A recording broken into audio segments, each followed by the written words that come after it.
이 통일교의 정치 개입 의혹이 여야 정치권을 뒤흔들고 있습니다. 이재명 대통령은 국무회의에서 사실상 통일교를 겨냥해 종교단체 해산 가능성까지 언급하기도 했는데 이 내용은 백인성 법조전문 기자와 함께 이야기 나눠보도록 하겠습니다. 네, 백 기자, 사실 종교단체 해산이라는 게 결코 가벼운 내용은 아니에요. 그럼에도 이런 이야기가 나올 수밖에 없는 어떤 맥락이 있을 것 같습니다. 네, 일단 발단은 이재명 대통령이 2주 연속 국무회의에서 종교 해산을 언급하면서입니다. 종교단체도 헌법과 법률을 위반해서 지탄받을 행위라면 해산을 시켜야 된다, 이런 맥락이었는데요. 종교단체를 직접 특정을 하지는 않았지만 사실 이 현재 특검 수사와 재판을 받고 있는 통일교를 겨냥한 거란 추측이 나옵니다. 당정 통일교는 교단 정점인 한학자 총재가 수사와 재판을 받고 있습니다. 2022년 대선을 앞두고 권성동 국민의힘 의원에게 1억 원의 불법 정치 자금을 건넨 혐의고요. 네. 또 통일교의 수건 사업 청탁을 위해서 김건희 여사에게 수천만 원대 금품을 건넨 혐의도 함께 받고 있습니다. 최근엔 통일교 차원에서 여야 의원들에게 금품을 건넸다는 관련자 진술도 나온 상황입니다. 만약에 그렇다면 이런 것들이 실제로 법률 위반 사실까지 확인이 된다면 어떤 해산까지 이어질 수 있는 법적 근거는 있는 거죠. 그렇습니다. 구체적으로는 민법에 규정이 돼 있는데요.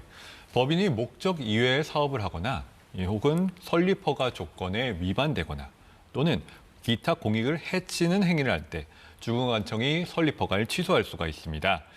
자동적으로 이 설립 허가 취소는 법인의 해산 사유에 해당이 되고요. 네. 또 통일교는 재단 법인인데 이 재단 법인 종교법인의 경우 주무관청이 문화체육관광부로 보이는데 아마 설립 허가 취소의 경우엔 여기가 처분의 주체가 될 걸로 예상됩니다. 네, 말씀대로라면 이제 법적 근거는 어느 정도 충분히 갖추어져 있는 건데 그렇다면 이게 법적 근거가 있다고 해서 실제로 해산까지 이어질 가능성에 대해서는 좀 조심스럽지만 어떻게 좀 봐야 될까요?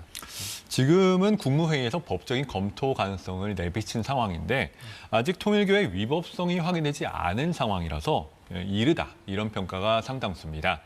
하지만 가능성을 완전히 배제할 수는 없는 게요. 앞서 말씀드린 세 가지 요건 중에 이 공익을 해치는 경우 여기 해당하는지가 핵심인데 소송을 떠나서 주무관청이 여기 해당한다고 판단을 하게 되면 처분 자체는 가능하거든요.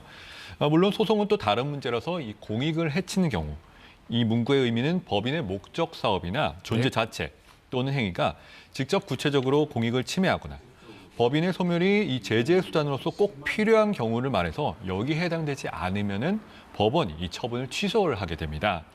그런데 지금까지는 종교단체 법인의 이 정치 자금을 지급에 대해서는 선례가 없기 때문에 결국 대법원 판단이 필요한 부분입니다. 말씀하신 대로 이게 좀 법적 요건이 좀 까다롭기도 하고 무엇보다 종교단체를 다룬 사례 자체가 매우 드물었을 것 같아요. 근데 이제 종교법인의 설립 허가 관련해서 사법부가 그래도 다룬 사례가 있다면 몇 가지 좀 살펴보겠습니다. 네, 대표적으로 군국주의 찬양 논란을 빚었던 일련정종 사건이 있습니다. 이 일련정종이란 일본 종교단체의 설립 허가를 서울시가 내줬다가 5개월 만에 취소를 한 사건이었는데요. 2017년 대법원이 이게 설립 허가를 취소한 건 위법하다면서 사건을 서울고법으로 파기환송했습니다. 대법원은 이 일련정종이란 법인의 목적 사업 또는 존재 자체가 공익을 해친다거나 법인의 소멸이 불법적인 공익 침해 상태를 제거하는 제재 수단으로 꼭 요청된 경우로 볼 수 없다고 판단했는데요. 우리의 헌법이 양심과 종교의 자유를 기본권으로 보장하는 만큼 다양한 가치관 내지 종교적 신념은 헌법 질서와 충돌하지 않는 한 존중되어야 된다는 겁니다. 이 사건의 재판장은 현 대법원장인 조희대 대법관이 재판장이었고요. 네. 2011년에도 통일부가 한민족 세계선교원이라는 법인의 허가를 취소한 적이 있었는데 이 역시도 대법원이 위법한 처분을 받습니다. 그렇다면 이제 조금 전에 언급된 사례들은 어떻게 보면 좀 취소가 정당하지 않다, 여기에 해당하는 사례인데 반대로 그러면 취소가 정당했다, 이런 사례들도 좀 있으면 소개를 해주시죠. 네, 역시 이런 사례들도 있습니다. 1976년 동양교와 2003년 천존회 사건이 대표적인데요. 대법원은 이 두 사건 모두 설립 허가 취소가 정당하다, 이렇게 판단을 했습니다. 동양교 사건의 경우에는요, 교주가 하나님이라고 신격화하고 종말에 많은 돈을 바친 교도만 이 왕의 씨앗이 된다, 이런 사이비 교리를 설파하기도 했고요. 천존회 역시 그 신도들이 보증을 받아서 금융기관에서 수백억 원의 이 대출을 받아서 사회 문제가 된 사례였습니다. 사실상 두 사건 모두 종교단체를 빙자해서 사실상 사기 사건이었기 때문에 일반적인 종교법인 해산에 적용하기는 조금 어렵다. 이런 게 법조계의 중론입니다.